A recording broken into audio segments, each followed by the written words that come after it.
Friends, blog with नीलम में आपका स्वागत है। फ्रेंड्स, कैसे चल रही है आप लोग की तैयारी?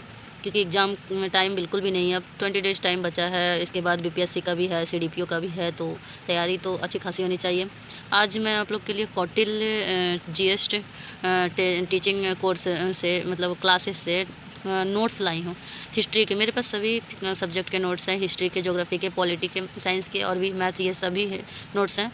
और मेरा भी एग्ज़ाम है 24 अप्रैल को, तो मैं उसी बिहार दरोगा मेंस की तैयारी में लगी हुई थी।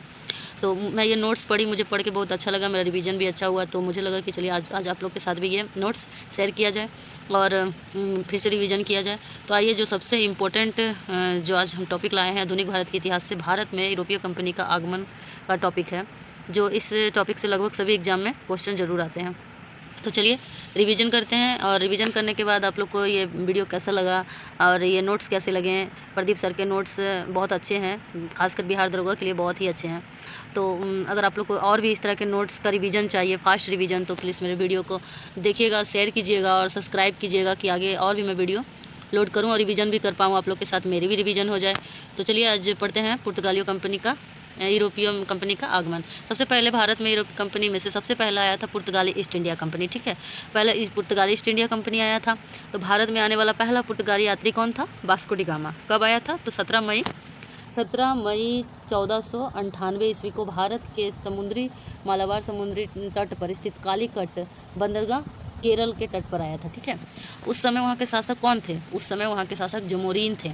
ठीक है, आगे देखिए, पूछता है कि पुर्तगालियों ने अपनी पहली फैक्ट्री, पहली व्यापारिक कोठी कहाँ खोली? तो देखिए 1503 ईस्वी में केरल के किन्नौर के निकट कोचिन दुर्ग में निर्माण करवाया गया, जो पुर्तगाली का पहला व्यापारिक कोठी था।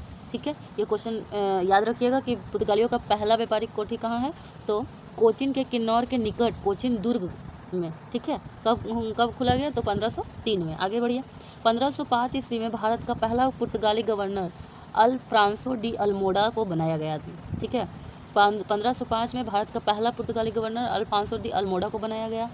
उसके बाद है, अल्फांसो डी अल्मोडा ने समुद्रिक नीति पर बल दिया, जिसे ब्लू वाटर पॉलिसी के नाम से जाना जाता है।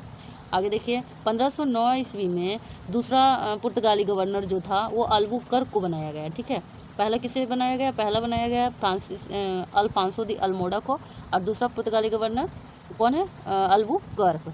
ठीक है, आगे देखिए, भारत में पुर्तगाली कंपनी, जो भारत में पुर्तगाली कंपनी का वास्तविक संस्थापक किसे माना जाता है? तो ये अल्बुकर्क को माना जाता है। ठीक है, भारत में पुर्तगाली कंपनी का वास्तविक संस्थापक अल्बुकर्क को ही माना जाता है। आगे देखिए, भारत में पुर्तगाली का सबसे प्रमुख केंद्र गोवा रहा, जिस पर स्वतंत्रता प्राप्ति के पश्चात भी पुर्तगालियों कंपनी का अधिकार रहा। अंततः वो 1961 ईस्वी में भारत के हवाले कर दिया गया। ठीक है, हम लोग का भारत आज़ाद होने के बाद भी वो पुर्तगालियों कंपनी का अधिकार रहा। कहाँ? गोवा केंद्र पे, गोवा में, और 1961 ईस्वी में भारत के हवाले किया है। चलिए, भारत में जहाज निर्माण को प्रारंभ पुर्तगाली कंपनी द्वारा ही किया गया। भारत में पहली प्रिंटिंग प्रेस की स्थापना किसने की? पुर्तगालियों ने ही किया। पहला प्रिंटिंग प्रेस की स्थापना कहाँ हुआ? गोवा में। और कब हुआ? 1557 में। भारत में तंबाकू की खेती, आलू एवं टमाटर की खेती का प्रारंभ करने का श्रेय किसे जाता है? पुर्तगालियों कंपनी को ही जाता है। ठीक है, तो देखिए ये कंप्लीट हो गया। अब हम लोग पढ़ेंगे डच ईस्ट इंडिया कंपनी। पुर्तगाली के बाद कौन आया? Dutch east India company. देखिए, डच ईस्ट कंपनी मुख्य रूप से हॉलैंड की कंपनी थी। कहाँ की कंपनी थी? हॉलैंड की थी। भारत में इस कंपनी की स्थापना कब हुई? 1602 ईस्वी में हुआ। डच कंपनी ने अपना पहला व्यापारिक कोठी कहाँ खोला? आंध्र प्रदेश के मछलीपट्टनम में।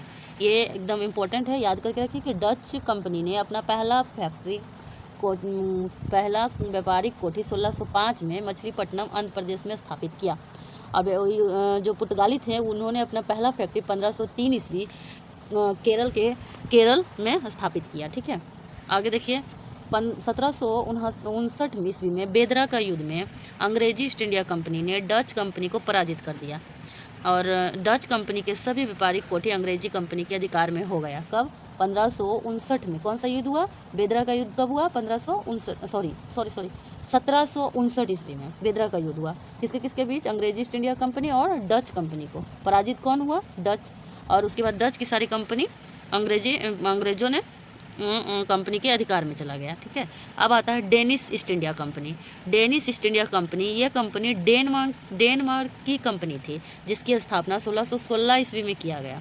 ठीक है, डेनिश कंपनी ने अपना पहला व्यापारिक कोठी ट्रावनकोर केरल में स्थापित किया। ठीक है, ये तीनों देखिए याद कीजिए, पहली व्यापारिक कोठी जो है वो बहुत इंपॉर्टेंट है। ये देखिए, डेनिश कंपनी ने अपना पहला व्यापारिक कोठी केरल के ट्रावनकोर में, पुर्तगालियों ने अपना पहला व्यापारिक कोठी केरल में ही खोला 1503 में, और उसके बाद ये क्या था, डच ने अपना पहला व्यापारिक कोठी कहाँ खोला, आंध्र प्रदेश के मछलीपट्टनम में। देखिए आगे बढ़िया, आगे है 1845 ईस्वी में डेनिश कंपनी ने अपनी सभी व्यापारिक कोठी को अंग्रेजी ईस्ट इंडिया कंपनी को बेचकर स्वदेश चला गया।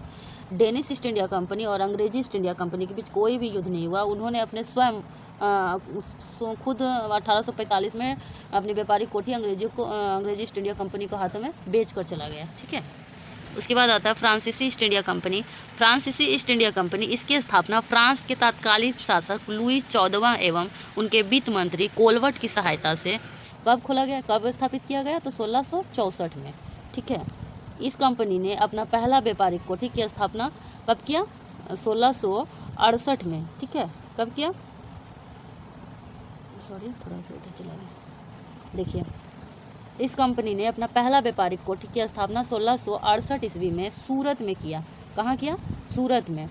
तब फ्रांसीसी ईस्ट इंडिया कंपनी ने अपने पहले व्यापारिक कोठी की स्थापना कब किया, 1668 में। कहाँ किया, सूरत में किया। ठीक है, दूसरी व्यापारिक कोठी की स्थापना एक साल बाद 1669 ईस्वी में मछलीपट्टनम में किया। ठीक है, मछलीपट्टनम कहाँ है, मछलीपट्टनम अभी हम लोग ने पढ़ा हुआ, आंध्र प्रदेश। ठीक है, उसके बाद है 1673 ईस्वी में बीजापुर के शासक से आज्ञा लेकर मार्टिन वर्ड नामक फ्रांसीसी ने पांडिचेरी नामक में एक नई बस्ती की स्थापना की। फ्रांसीसी ईस्ट इंडिया कंपनी का सबसे प्रमुख व्यापारिक कोठी बना। ठीक है, कहाँ बना, पांडिचेरी में। और 1760 ईस्वी में बांडीवास का युद्ध हुआ। ठीक है, कब हुआ, 1760 में वांडीवास का युद्ध में ब्रिटिश कंपनी ने फ्रांसीसी कंपनी को पूरी तरह से पराजित कर दिया। इस युद्ध के पश्चात भारत फ्रांसीसी कंपनी महत्वहीन हो गई। हालांकि स्वतंत्रता प्राप्ति के पश्चात भी कुछ भारतीय क्षेत्र जैसे पांडिचेरी पर फ्रांसीसी सरकार का अधिकार बना रहा और 1 नवंबर 1954 में भारत सरकार के हवाले किया गया पांडिचेरी को। ठीक है, इसके बाद आता है सबसे मेन जो है British India company. British India company की स्थापना कब हुआ, 31 दिसंबर 1600 ईस्वी के ब्रिटेन की महारानी एलिजाबेथ प्रथम घोषणा पत्र द्वारा किया गया। ठीक है, 1608 ईस्वी में मुगल बादशाह जहांगीर के दरबार में ब्रिटिश राजा जेम्स प्रथम के राजदूत कैप्टन हॉकिंग्स आया था, किंतु जहांगीर द्वारा किसी प्रकार का व्यापारिक छूट नहीं दी गई। लेकिन क्वेश्चन अगर पूछे कि ब्रिटिश ईस्ट इंडिया कंपनी की स्थापना के समय मुगल बादशाह कौन थे, तो उस टाइम मुगल बादशाह कौन थे, अकबर। ठीक है, अकबर थे। लेकिन अगर पूछे कि ब्रिटिश कौन से मुगल बादशाह के दरबार में पहला ब्रिटिश राजदूत आया था, तो जहांगीर के दरबार में कब, 1608 ईस्वी में। वो कौन था, कैप्टन हॉकिंग्स। ठीक है, 1639 ईस्वी में अंग्रेजी कंपनी ने मद्रास को ठेका पर ले लिया। ठीक है, और यहीं पर फोर्ट सेंट जॉर्ज का किला बनवाया, जो अंग्रेजी कंपनी का पहला अंग्रेजी कंपनी भारत का मुख्यालय बना। देखो, सबसे पहले है 1651 में अंग्रेजी कंपनी ने बंगाल के हुगली में अपना व्यापारिक कोठी स्थापना की। ठीक है, उसके बाद है 1661 में ब्रिटिश राजकुमार चार्ल्स द्वितीय का विवाह पुर्तगाली राजकुमारी कैथरीन के साथ हुआ और इस अवसर पे पुर्तगाली कंपनी ने बम्बई बंदरगाह को दहेज के रूप में चार्ल्स द्वितीय को दे दिया। चार्ल्स द्वितीय ने बम्बई के क्षेत्र को 10 पाउंड वार्षिक किराए पर अंग्रेजी कंपनी को दे दिया। 1698 में अंग्रेजी कंपनी ने कालीकट, गोविंदपुर, सूतीनाता की जमींदारी प्राप्त कर ली और कलकत्ता शहर में फोर्ट विलियम किला के स्थापित किया। कलकत्ता शहर की स्थापना किसने किया, जॉन चरवाक ने। ठीक है, चलिए आगे बढ़ते हैं। चलिए वो देखिए, यहाँ से यूरोपीय कंपनी का आगमन ख़त्म हो गया है। उसके बाद दूसरा टॉपिक हम लोग का आता है ब्रिटिश भारत में गवर्नर जनरल एवं वायसराय। ठीक है, ये भी एग्जाम के दृष्टि से ये टॉपिक भी बहुत इंपॉर्टेंट है। तो फ्रेंड्स, आप लोग को ये वीडियो कैसा लगा, भारत में यूरोपीय कंपनी का आगमन। अगर ये वीडियो अच्छा लगा तो प्लीज़ लाइक करें, शेयर करें और मेरे चैनल को सब्सक्राइब जरूर करें, कमेंट करें। और भी तो इस तरह के टॉपिक मैं और भी लाऊंगी और साथ में हम मिलकर रिवीजन करेंगे। Thank you friends.